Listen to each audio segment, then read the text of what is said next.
Topic लेकर के आए हैं जिस टॉपिक का नाम है प्रिज्म से विचलन का व्यंजक।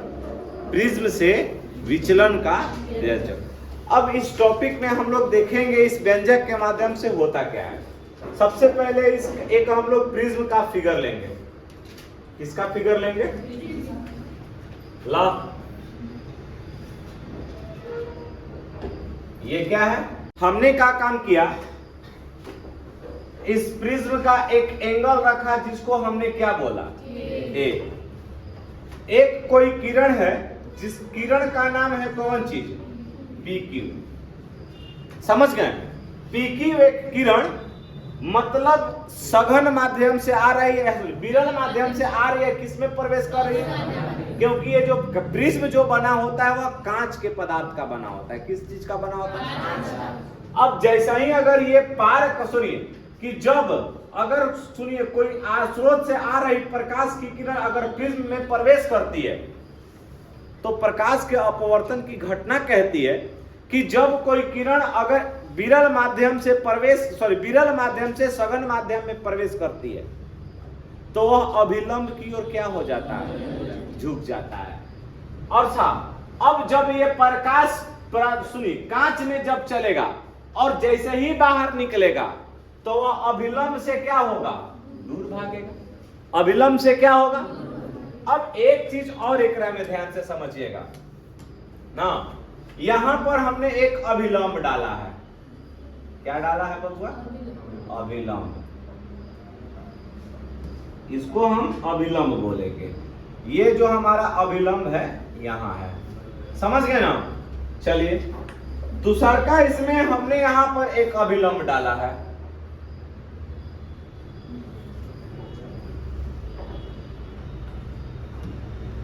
ध्यान से समझिएगा।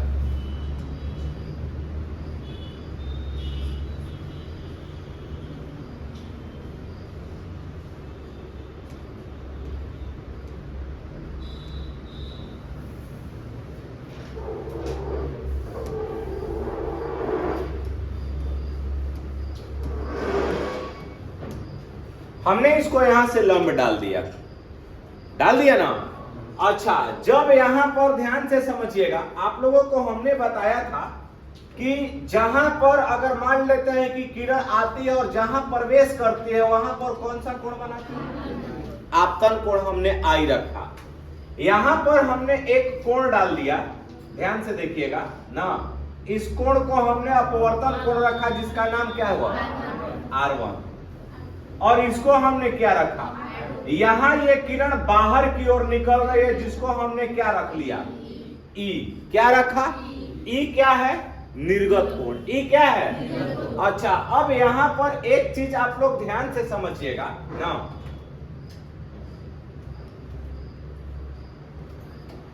कि इस स्थिति में आई और ई आपस में क्या होगा? क्या होगा? अब यहां पर एक किरण सुनिए, ये किरण विरल माध्यम से कौन सा किरण है? PQ। किसमें प्रवेश किया? प्रिज्म में। किसमें प्रवेश किया? अच्छा, बाहर निकल रहा है एक पॉइंट हमने R लिया और क्या लिया? और बीच में हमने क्या डाल दिया? O। समझ में आया? ध्यान से समझिएगा। अब इस घटना को पूरी तरीके से समझिए और एक चीज ध्यान से समझिए थोड़ा सा।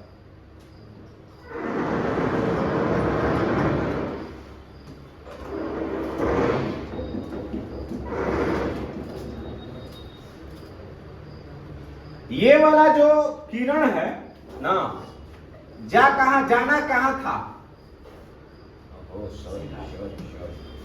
जाना कहां था इसको? आगे ना, लेकिन घूर के नहीं गया, पीछे।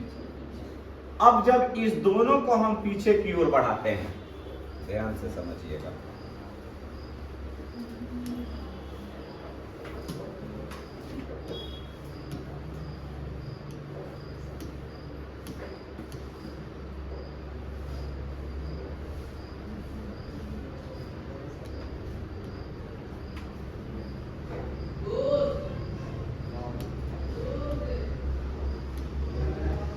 ध्यान से देखिएगा ना, यहां जो एंगल बनता है यहां जो एंगल बनता है वह एंगल को हमने क्या रख दिया, डेल्टा। क्या रखा, समझ में आया? फिर से समझिए इस चीज को, इस पूरी घटना को समझिए।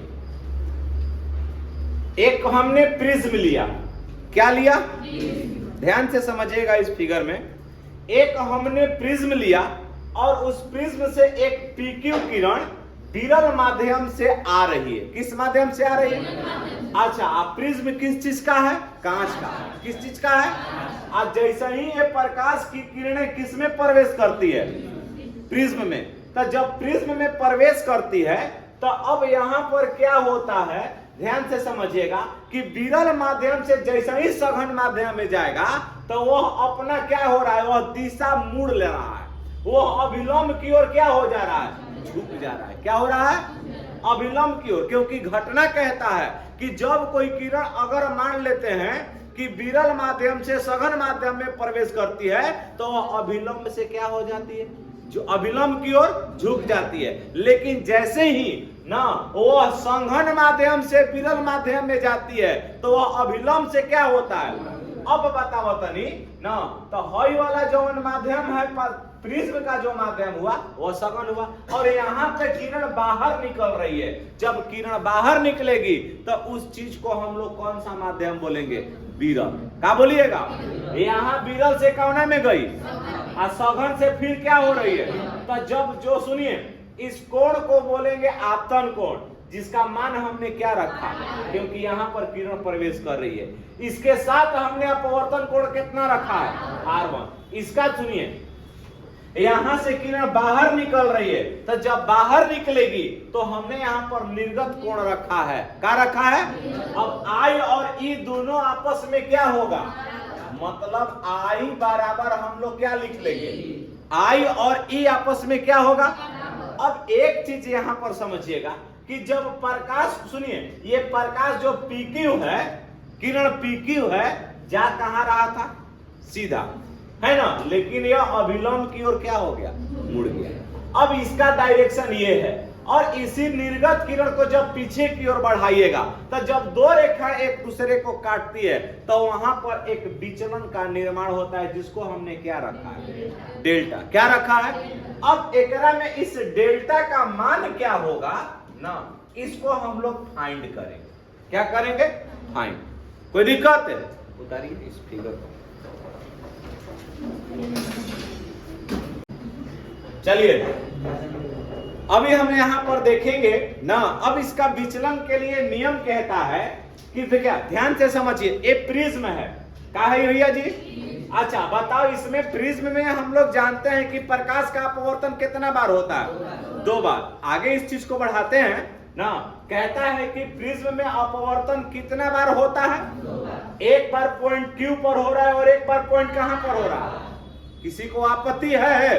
तो यहां पर लिखा हुआ है कि प्रिज्म एक ऐसा माध्यम है जिससे प्रकाश का 2 बार क्या होता है, अपवर्तन। 2 बार क्या होता है, जिससे परिणामी विचलन दोनों पृष्ठ के उत्पन्न विचलन के योग के क्या होता है। तो ये 2 विचलन और कहां बा, तो एक विचलन आप यहां पर देखिएगा, जब ध्यान से समझिए कि यहां पर एक और विचलन का निर्माण होगा, जिसको हम क्या बोल सकते हैं, डेल्टा 1। क्या बोलिएगा? ये जो प्रकाश की किरण है ना, ध्यान से समझिए, ये प्रकाश की किरण है, यहां से ये आगे जाना था, जाना कहां था, आगे। जाना कहां था बबुआ, आगे। लेकिन यह क्या हो रहा है, अभिलंब से दूर भाग रहा है। अभिलंब से क्या हो रहा है, दूर भाग रहा है। तो जब अभिलंब से दूर भागेगा तो यहाँ पर एक विचलन का निर्माण हो गया, जिस विचलन को हम लोग क्या बोलेंगे, बोलिए, समझ गया जाना। हई पूरा जौन है मान, यह निर्गत कोण है, यहां से यहां तक जो मान है वह क्या है, केवल विचलन है, जिसको हम क्या बोलेंगे। तब पहले पृष्ठ का विचलन कितना हुआ और दूसरे पृष्ठ का विचलन, समझ में आया? पहले पृष्ठ का विचलन कितना और दूसरे पृष्ठ का, इन दोनों का परिणामी क्या है, डेल्टा। डेल बोल सकते हैं ना। अब यहाँ पर ध्यान से समझिएगा, तो नियम कहता कि प्रिज्म एक ऐसा माध्यम है जिससे प्रकाश का 2 बार अपवर्तन होता है, जिससे परिणामी विचलन, यानी कि परिणामी विचलन कौन, जोर से बोलो, परिणामी विचलन कौन है? डेल्टा ना। उन दोनों पृष्ठ पे उत्पन्न विचलन के योग के क्या होता है? तब बताओ ये जो डेल्टा होगा वो किस किस मान के योग के बराबर होगा? डेल्टा 1 आप प्लस कितना, इसको हम समीकरण नंबर कितना लिख लिए? बोलिए 1 लिख सकते हैं ना। अब हमने यहाँ पर डेल्टा इज इक्वल टू हमने यहाँ पर क्या लिख लिया बबुआ? डेल्टा 1 प्लस कितना। अब हमने के बारी बारी से इसका मान निकालेंगे। बारी बारी से जब मान निकालिएगा तो हमको चाहिए डेल्टा 1 का मान। किसका मान चाहिए? तब बताओ बबुआ जब डेल्टा 1 लेकर के चलिएगा, हई देखा जा कि हई डेल्टा 1 ना, ये देखो हई एके में है डेल्टा 1, ध्यान से समझिएगा। डेल्टा 1 और R1 किस मान के बराबर होगा? बोलो। डेल्टा 1 प्लस R1 बराबर कितना? आई। तो हई R1 है ने घुलटिया मारेगा तो डेल्टा 1 बराबर मान क्या हो जाएगा? आई माइनस कितना? किसका मान आया अभी तक? अब यहां पर तक जा ना, ये तो डेल्टा 1 का मान आ गया। यहां देखिएगा कि डेल्टा 2 ना, ये आई यहां से यहां तक किसका मान है? ई। तो ये वाला जो डेल्टा 2 होगा यहां पर भी रिपीट करा सकते हैं आप लोग। अरे एकांतर कोण से, अरे संगत कोण होता है ना जी, संगत कोण ना। डेल्टा 2 और डेल्टा 2 ये वाला दोनों आपस में बराबर होगा। तब उस कंडीशन में आप क्या लिखिएगा वहां पर? डेल्टा 2 आप प्लस कितना, R2 आप बराबर कितना, मतलब कि डेल्टा 2 बराबर ई। आप माइनस क्या लिख सकते हैं? हो सकता है, बोलिए। डेल्टा 1 बराबर क्या आ गया? आई माइनस कितना? अच्छा, डेल्टा 2 बराबर। अब यहां पर ध्यान से समझिएगा ना, इन दोनों में क्या करते हैं कि अब आप लिखिएगा ना समीकरण कितना से ना, समीकरण 1 से। जब समीकरण 1 से चलबा, अरे मौसा का फोन होता, डेल्टा बराबर हई डेल्टा 1 के जगह पर क्या रखबो? जोर से बोला। आई माइनस हई डेल्टा 1 के जगह पर आई माइनस का हो जाएगा। अच्छा, हई डेल्टा 2 के जगह पर क्या हो जाएगा? बोला ई माइनस कितना हो सकता है? नहीं समझ में आया? अच्छा बताओ थोड़ा सा। आई डेल्टा बराबर आई क्या हो जाएगा? आई आप प्लस कितना ई माइनस R1 आप माइनस का हो जाएगा। यहां देखो तो delta is equal to I plus E ना, माइनस कॉमन होगा इन दोनों में। R1 आप प्लस का लिख सकते हैं। इसको हमने समीकरण नंबर कितना रख लिया? कितना रखा? अच्छा, थोड़ा सा एक चीज और विचार कीजिए ना, ये एक पूरा चतुर्भुज का निर्माण कर रहा है। बोलिए चतुर्भुज कौन कौन? ए, क्यू, ओ और कितना? यहां पर तो दोनों समकोण बनाएगा, तो चतुर्भुज के चारों कोणों का योग, अरे कितना डिग्री? तो चतुर्भुज के चारों कोणों का योग 360 डिग्री के बराबर। तो 90 और 90 100 कितना? 360 में से 180 घट जाएगा तो कितना होगा? तो इसका मतलब ये हुआ कि प्रिज्म कोण ए हमें यहां पर लिख सकते हैं। ए और कितना प्लस क्यू ओ और कितना आर बराबर का डिग्री हो सकता है? बोलो 180 डिग्री। समीकरण नंबर कितना लिख लीजिए। और एक बार और आप लोग विचार कीजिए थोड़ा सा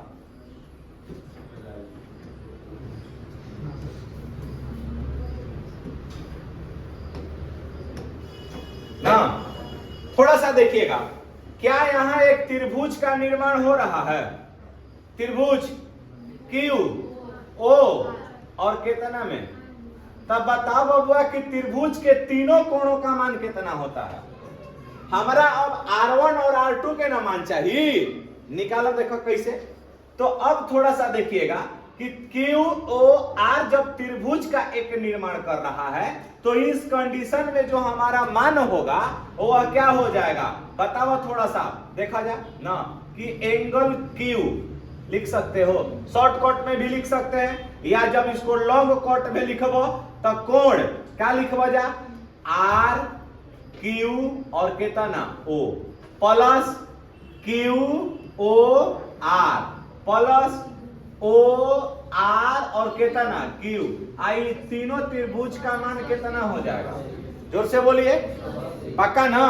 भाई देखो आर क्यू ओ का मान कितना दिया है बोलो R1 हेकर मान दे ले भाई वाला के तई जस के तस रखल क्यू ओ और कितना हो सकता है फिर बताओ प्लस कोण ओ आर क्यू का मान कितना आया दिया है बोलो R2 और टोटल मान कितना हो जाएगा बोलिए इ दोनों को जोड़ लो R1 प्लस का हो जाएगा R2 बराबर R1 प्लस R2 प्लस कितना हो जाएगा Q O R बराबर कितना डिग्री 100।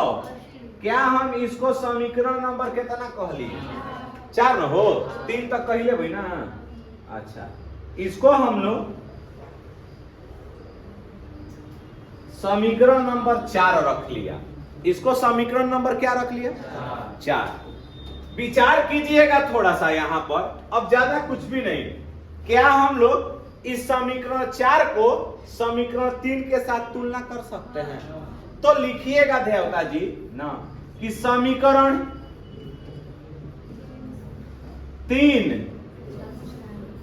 और 4 को क्या करने पर बोलिए तुलना करने पर। जब समीकरण 3 और समीकरण 4 को तुलना कीजिएगा ना, है देखा जा कि 3 और 4 के जब तुलना करबा तो देखो तो का देखने में बराबर हो जाएगा। देखिए आरएचएस दोनों में बराबर है, क्या बराबर है? इधर भी आरएचएस में क्या बराबर है 180 और उधर भी क्या है। जब आरएचएस बराबर है तो और क्या बराबर होगा बोलो एलएचएस बराबर होगा ना हो। तो आप क्या लिखिएगा कि कोण ए प्लस कितना क्यों कोण कितना क्यूआर बराबर क्या लिखिएगा R1 प्लस R2 प्लस कितना। आगे बढ़े तो ध्यान से समझिएगा, हमने यहां पर क्या कर दिया कोण ए प्लस कोण क्यूआर बराबर R1 प्लस R2 प्लस कितना कोण क्यूआर। क्या ये दोनों सेम है? अरे हाँ या ना बोलिए, क्या ये कैंसिल हो जाएगा? बताइए R1 प्लस R2 बराबर हमारा क्या बच गया कोण कितना। जो कोण A है उसको हम प्रिज्म कोण बोलते हैं। कौन सा कोण बोलिएगा? जो शीर्ष पर है वो उसको कौन सा कोण बोलिए। इसको हमने समीकरण नंबर कितना कह दिया। तो अब तनी सुन मान देखा जाए तो आप लिखिएगा का R1 प्लस R2 का मान ना, यहां देखिए ना। अब बताओ R1 प्लस R2 के जगह पर हम उस मान को रख सकते हैं। तो कितना में है R1 प्लस R2 आ रहा समीकरण 2 में। तो अब थोड़ा सा मिलाइएगा कि डेल्टा का मान हमको निकालना था। तो डेल्टा बराबर क्या आया है I प्लस ई माइनस कितना R1 प्लस है R1 प्लस है। अब आगे देखिएगा जब इसको देखेंगे तो R1 प्लस R2 का मान ना समीकरण क में रखने पर 2 में बोला रखने पर जब समीकरण 2 में रखिएगा ना तो अब बताओ डेल्टा बराबर हमारा मान क्या है। डेल बराबर I प्लस ई माइनस कितना था R1 प्लस यही ना आया है। तो बताओ बबुआ हमारा डेल्टा बराबर मान डेल बराबर क्या होगा I plus E R1 plus R2 के जगह पर क्या है माइनस कितना A, अर्थात del is equal to I plus E minus कितना हो जाएगा ना। जहां A क्या है बबुआ प्रिज्म कोण हो गया। स्माइल कर लो, समझ में आया। आया? पूरा पूरा समझ में आ गया पूरा? कहीं किसी को दिक्कत, थोड़ी सी भी अगर दिक्कत हो ना तो आप लोग पूछ सकते हैं। नेक्स्ट क्लास में हम लोग मिलेंगे, इसी का हम लोग आगे वाला पार्ट पढ़ेंगे, न्यूनतम विचलन। क्या पढ़ेंगे हम लोग? प्रिज्म का न्यूनतम विचलन।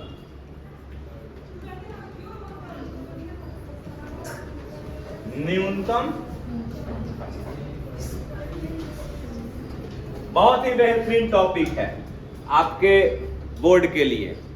अच्छा से तैयारी कीजिए, उम्मीद करते हैं आप लोग अच्छा करेंगे, है ना? जय हिंद, जय भारत।